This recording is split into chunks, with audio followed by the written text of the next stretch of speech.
Hey, let me do a quick review, because will be a quick review of Hilary Mantel's mental pieces, royal bodies, and other reviews. They're all reviews from London, the London Review of Books. Hilary Mantel's been writing reviews for a good while. When she came back to England from being in the Middle East, she didn't really know anyone, and was like kind of looking for you know stuff to do, ways to kind of break her way in, and so she started writing reviews. This book is, I think it's primarily reviews. There are a couple of things which are diary pieces. Um, a notable one being when she was like in the hospital and kind of focusing on her own body. I guess turnabout is fair play, because she does talk about a lot of royal bodies in this book. And indeed, in her introduction, she talks about how that particular piece, Royal Bodies, got her briefly into the kind of the media churn, the media savagery of that is England. But really, this book is a pretty good way of kind of tracing Hilary Mantel's interests.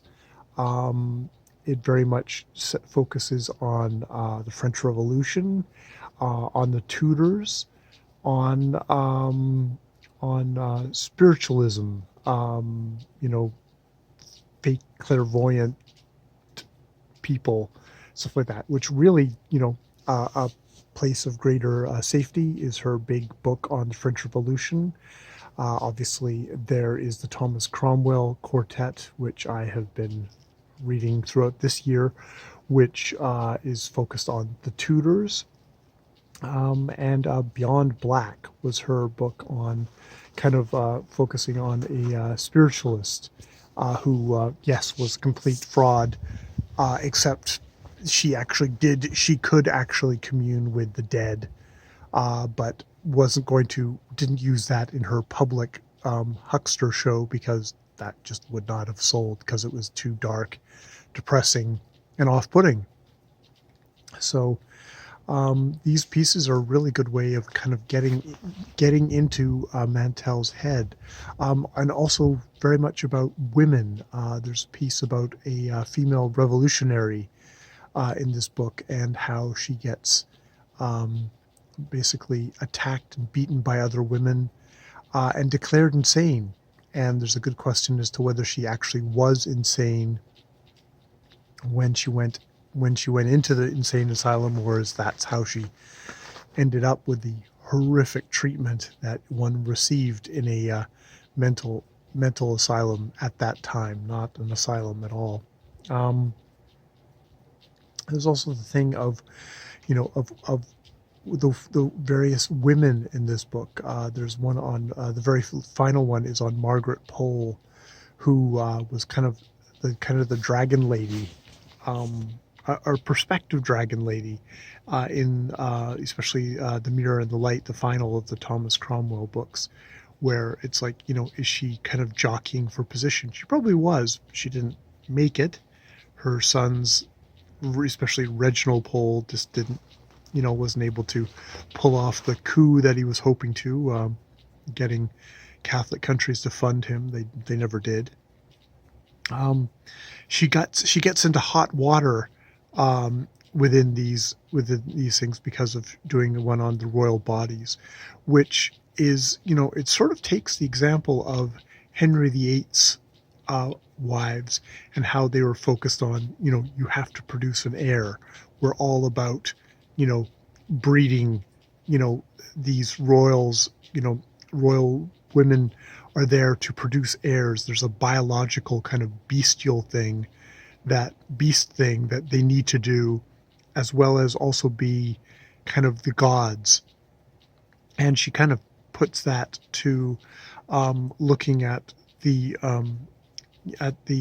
royals of this time now, and I think rather, there's a whole thing of like, the British press and stuff like that are fairly vicious and catty. As much as Americans can be fake sincere, the British can be really viciously ripped down. Actually, I think the Americans are getting more at that too, and probably the Canadians as well. But was it Meghan Merkel or somebody saying, like, basically has a, a plastic smile and is basically, very planed off and just, you know, um, basically chosen for good breeding. Or at least that's the kind of the satirical kind of caddish way she is described as, like, how the press presents her. But of course, what happened is that I think it's the Daily Mail immediately took that and cast it in the worst light with a big headline on the front of the newspaper saying "Plastic Princess designed to breed, Booker Prize winner viciously attacks princess," when actually she was sort of making the thing of, like, people should actually back off and not treat them like hunks of meat. But it's hilarious that got, they tried to turn it into a cat fight. So yes, if you are a Hilary Mantel fan, this is totally a book you should pick up, because it really kind of delineates her thoughts on the subjects, on her favorite subjects, on the French Revolution, on the Tudors, various characters. Jane Boleyn, Jane, not really, well, she married the Jane Rochford, who married George Boleyn, shows up in the Cromwell series, and Margaret Pole shows up in the Cromwell series, and Henry VIII's best friend, kind of bully boy, kind of buff guy who was very good at surviving.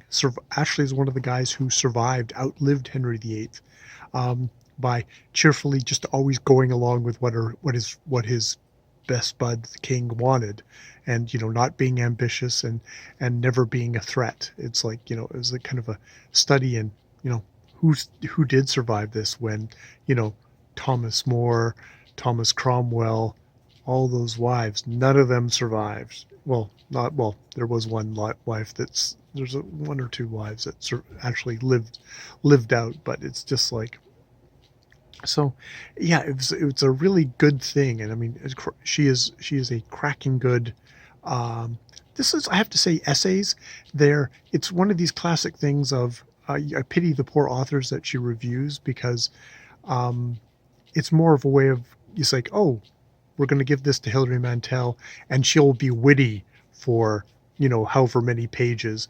But she's just sort of using she's just sort of using your work of nonfiction as a jumping off point. She's not really engaging as much with the work. At least it feels like it to me. It's much more the Hilary Mantel show. So, which, is to say that there isn't a great market for that. And, if these were just simply reviews of nonfiction books I'd never read, I wouldn't have been interested in it. So, they stand alone as works on their own. You don't have to have read the nonfiction works in question. I haven't. It's interesting that she says, like, well, I'm not going to review fiction works because there'd be too much of a danger of me mixing my own fictional project, my views on my own fictional project into what another author of fiction was trying to do. So I'm not going to do that. There's probably also the thing of, like, well, you cut down fellow authors and that's not going to make you very popular. Whereas if you're cutting down some professor who's written a nonfiction book, like, what's he going to do? Give you a failing grade in his class? Nope. Can't do that. And you're not sitting in his university. Maybe you visit there to gather some awards, but he can only glare at you from the sidelines. At least that's my what I vaguely think. Though, there still is the danger of getting gnawed up in the British UK just savage gladiator sport, which is their media circus, which good luck with you. But she's definitely got a voice. She's got a sharp enough voice that she's a bit of a gladiator herself, which makes for entertaining reading. Alright, that's my review of Mntl Pcss. More videos later.